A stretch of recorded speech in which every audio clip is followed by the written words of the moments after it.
Arriba el moment d'exopolítica, exociència, la exosecció, amb el Miquel Celades. Miquel Celades, molt bona nit. Hola, bona nit, Carles. Bona nit, i a més també tenim amb nosaltres avui, ja va venir la setmana passada i vam dir hi ha d'haver una segona part d'aquesta entrevista, el David Perserissa. Molt bona nit, David. Hola, bona nit.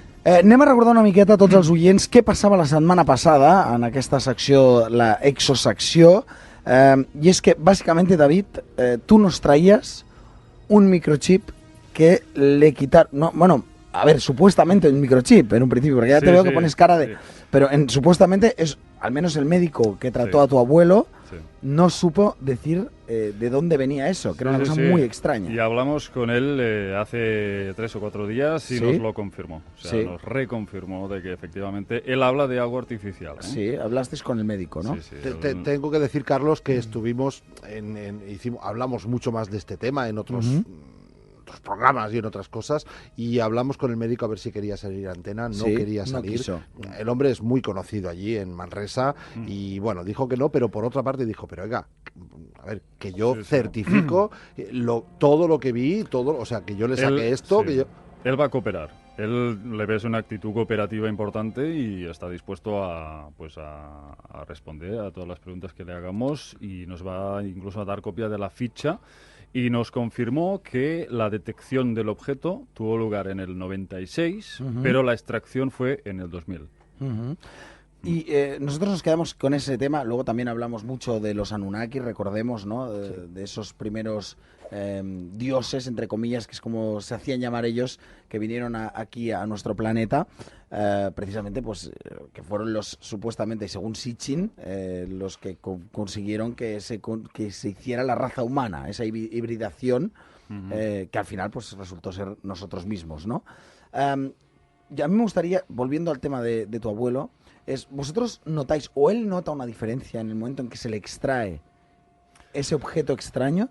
Bueno, mi abuelo ya de por sí era una persona con un grado de timidez importante, se retenía mucho sus sentimientos en sus adentros, entonces era un poco difícil saber qué pensaba, qué sentía, pero sí que era visible desde fuera que estaba pues como más... Yo lo veía más relajado, pero al mismo tiempo dejaron de suceder esas visiones. Eso ya por un lado. Es como si de alguna forma aquello que llevaba dentro quizás era como un filtro, como algo que le transmitía esa capacidad de poder ver esas cosas, ¿no?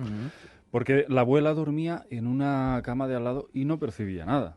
Y en más de una ocasión él le decía, no, es que hay un ser aquí delante mío, hay una persona aquí delante mío. Y ella no veía nada y decía, va, duérmete que aquí no hay nada, ¿no? Entonces, lógicamente, ahí coincide en que el momento que le extraen esto ya deja de verlos. Eso nos está indicando que quizás hay una causa-efecto importante en relación a este posible efecto. Si te fijas que tiene forma como de antena parabólica. Sí, un poco, sí.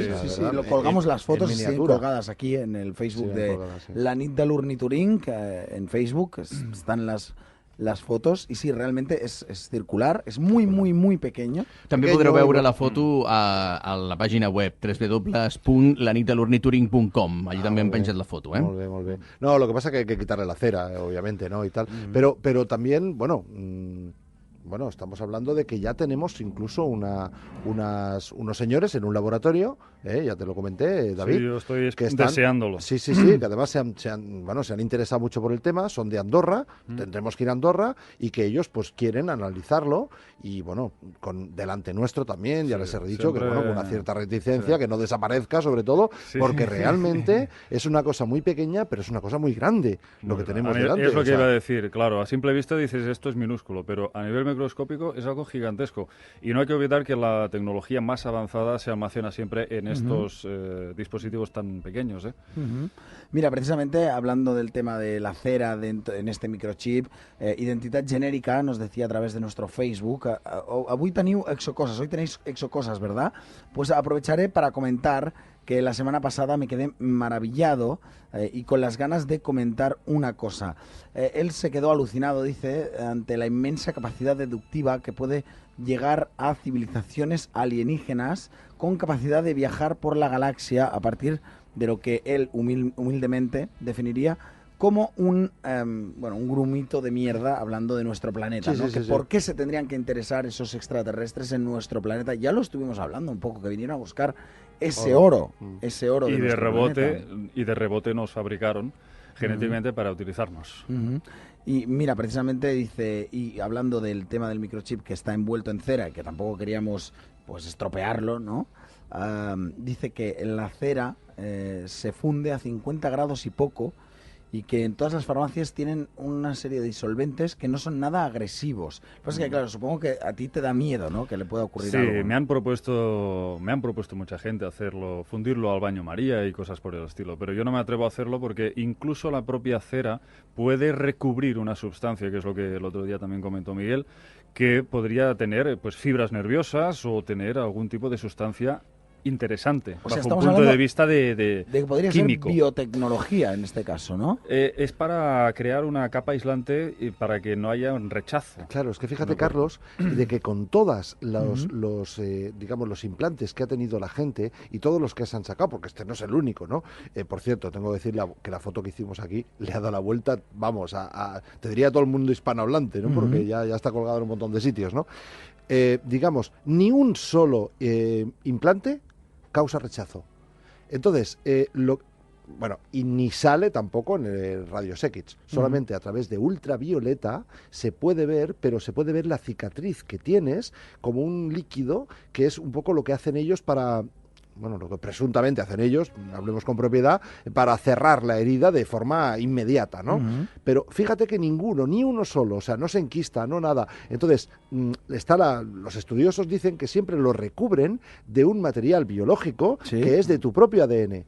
Con lo cual es la única forma posible de que algo que te han implantado no se enquiste, no se rechace, etcétera. Te lo han quitado de alguna otra parte de tu cuerpo y por eso es asimilable a nivel del organismo. Y por eso no hay rechazo, lo que comentabas. Bueno, y volviendo un poquito al tema de los Anunnakis, que aquí Identidad Genérica nos vuelve a reintroducir el tema, a mí me gustaría, nos quedamos en que nos habían hibridado y nos utilizaban para extraer ese oro, porque los propios Anunnakis no querían, o sea, ellos eran exploradores o astronautas, Claro. no eran mineros. No, ellos no querían pasar por ese tránsito, por esa humillación y realmente pues vieron en esa creación genética, en esa hibridación, una posibilidad muy importante de hacer como una extensión de su propio ego, al fin y al cabo, ¿no? Entonces nos convertimos en sus sirvientes, pero con el tiempo y con los años vieron otras funciones en el ser humano, ¿no? Una de ellas es la sexual. No hay que olvidar que hasta en la Biblia se narra que estos seres eran criaturas muy libidinosas y que se quedaron prendados con las hijas de los hombres, ¿no? Entonces hay una cita bíblica que lo dice, ¿no? Dice, escogieron entre ellas las que más les agradaron y las tomaron. Entonces ahí es cuando nacieron los Nefilim. Los Nefilim serían los gigantes, serían los hijos de los dioses. El término Nefilim yo lo aparcaría con respecto al tema de los Anunnaki. Los Anunnaki eran el germen de ese linaje de sangre pura real que venían de este planeta. Ha dicho real.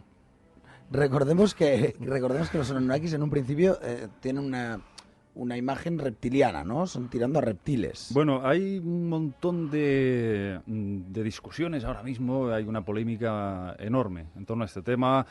Yo creo que Zecharia Sitchin, que es el verdadero protagonista, aparte de las tablillas, porque él era en esa época, más o menos mediados de los años 70, había unas 200 personas en el mundo capaces de hablar y entender el antiguo sumerio. Entonces, yo creo que uno de los pocos errores que cometió Sitchin es que humanizó a los Anunnaki. Se enamoró románticamente de ellos y de sus poesías y de sus relatos. Y aquí nos encontramos con otras pistas, con otras líneas, con ciertos indicios que nos llevan a pensar que no eran humanos, sino que eran entidades en donde siempre se ha simbolizado la serpiente como el creador de vida, o sea, dioses serpiente que vienen a civilizarnos y a crearnos, ¿no? Por ejemplo, en Babilonia... Y dragón, ¿no? También, serpiente y dragón, ¿no? Ahora iba... Perdón. Ahora iba a sacar el tema, ¿no? Entonces, en Babilonia, a los Anunnaki los llamaban Sir. S-I-R significa dragón o gran serpiente.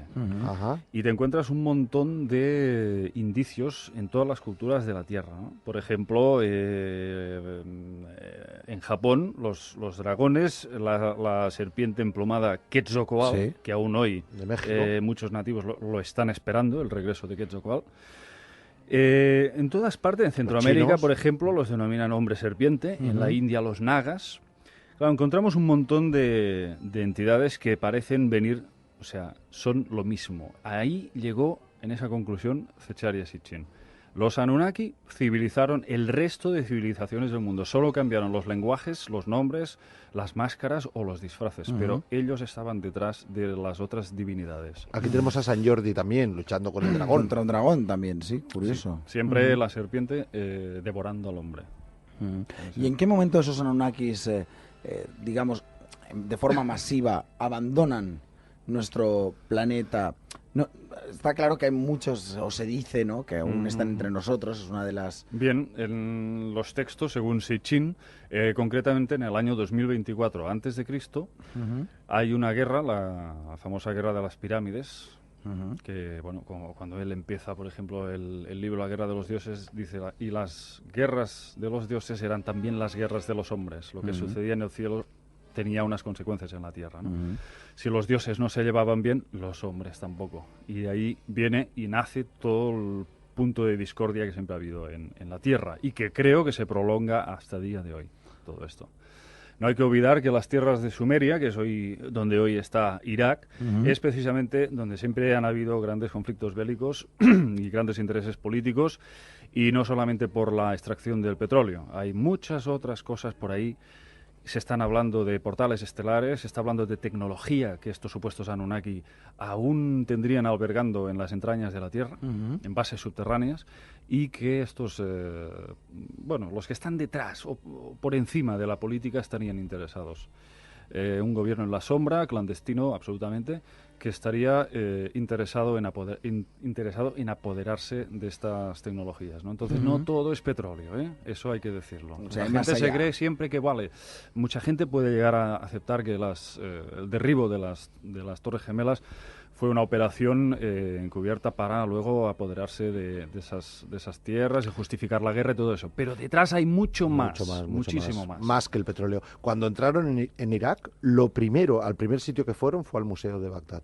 Y A lo destruirlo y a expoliaron, saquearlo. lo expoliaron. Aquella famosa imagen que hay de un dios, que es una cara de lagarto, clarísima, ha desaparecido.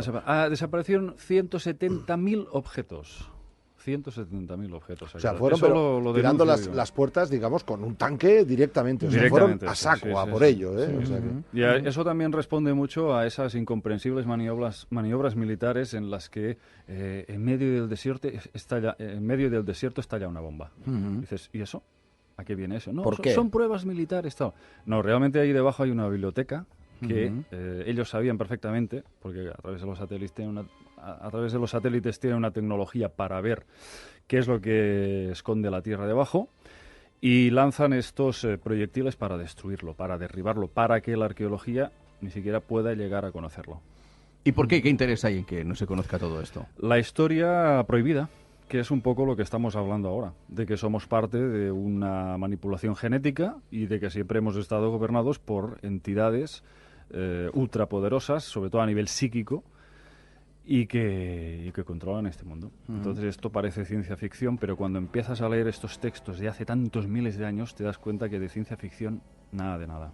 Claro, entonces tú crees que quizá, es lo que dice, ¿no?, Sitchin, en el 2000 y pico antes de Cristo, se marchan. Sí, hubo una deflagración, es decir, hubo una guerra nuclear.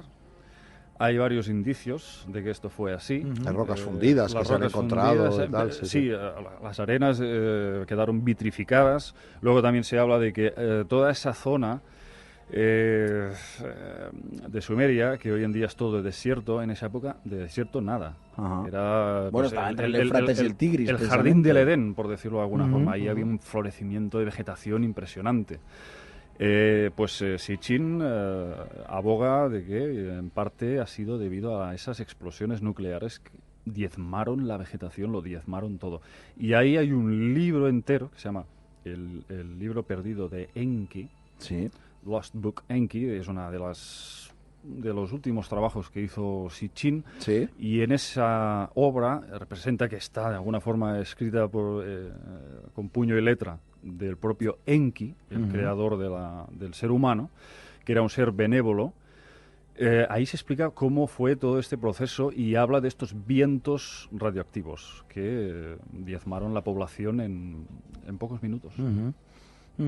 Entonces, ya un poco yendo hacia la actualidad, ¿tú crees que nos han dejado algún tipo de, llámalo como quieras, de personas o de entes control para seguir controlando nuestro mundo a pesar de que la gran mayoría se marchó? Bien, para responder a esa pregunta, primero hay que partir de una base. En estos textos se deja muy claro de que hubo dos facciones. Y aquí es donde no estoy de acuerdo con personajes como David Icke y otros, que ponen a los Anunnaki como los que están detrás de los Illuminatis y que son unos seres depredadores cósmicos que vienen aquí para chuparnos la sangre, apoderarse de nuestra energía y de alguna forma pues acabar con todos nuestros recursos humanos y naturales. ¿Por qué? Pues porque no se puede meter en el mismo saco, creo que es un acto de gran irresponsabilidad, a estas entidades. Estos dos hermanos que formaban parte de la primera tríada de dioses, que antes dijimos que en el panteón sumerio figuran 23 deidades Anunnaki, estos dos hermanos, que eran Enlil y Enki, Sí. eran completamente diferentes el uno del otro. Para empezar, sí eran hijos del soberano de Nibiru, que era Anu, pero ambos eran hijos de diferente madre. Y la sangre de Enki era muy, muy especial, porque era hijo de una diosa que era conocida, su linaje de sangre, como la Hermandad de la Serpiente. O sea, por ahí ya viene todos los orígenes de la simbología de la serpiente. La serpiente no es un animal especialmente inteligente y, sin embargo, se le considera el símbolo de la sabiduría. Y eso es de la debido a que no farmacia, tiene sí. nada que ver con la serpiente en sí misma, sino en el propio Enki, que era un científico, ingeniero y genetista que tenía una sabiduría y fue el que hizo que el hombre fuera el depositario del conocimiento espiritual. Este ser incluso se narra en estas tablillas. Cuando hubo esos vientos radioactivos, él cogió una de sus naves y arriesgó su propia vida para salvar a los humanos. Es decir, estamos hablando de una entidad que estaba dispuesta a dar la vida por el hombre. Enki amaba al ser humano, porque era su hijo, era su creación. En cambio, el hermano Enlil era una especie de canciller militar, arrogante y con simplemente intereses pues de conquista. Expansión. Sí, sí, sí.